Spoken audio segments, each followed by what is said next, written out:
భర్త నచ్చకుంటే వదిలేయాలి, అంతకు మించి ఏమొద్దు, అసలే వద్దు. భార్య అరాచకం నశించాలి, న్యాయం కావాలి.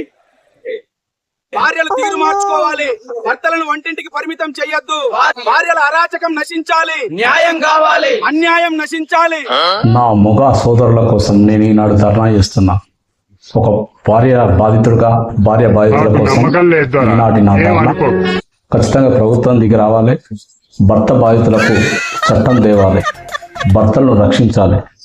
డౌన్ డౌన్ నశించాలి. భార్యల అరాచకం డ్రమ్ములలో పెట్టుడు మానుకోవాలి, కుక్కర్లలో పెట్టుడు మానుకోవాలి. బట్టలు తిప్పించడు బంద్ చేయాలి, భర్తలను బట్టలు తిప్పించడు బంద్ చేయాలి. బోలు దోంపించడు బంద్ చేయాలి. Down down down down.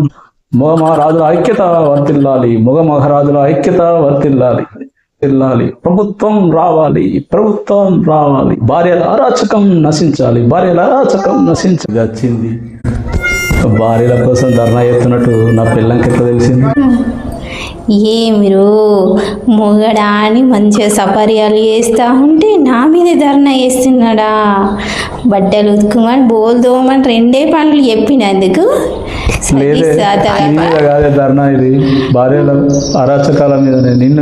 ఇంటికైతే రాని సంగతి తొక్కి పట్టిన ఆరాధిస్తుందా? అదే ఇప్పుడు అత్తనే ఈ ధర్నాలేదు అత్తు నాకు ధర్నాలు దాని రాని సంగతి చెప్తారా?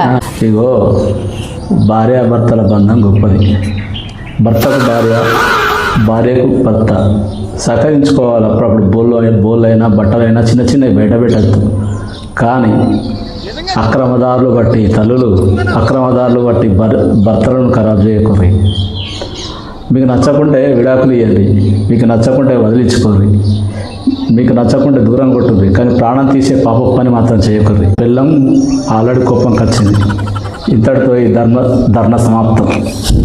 పోతా ఆగే అత్తున్నా ధర్నాలు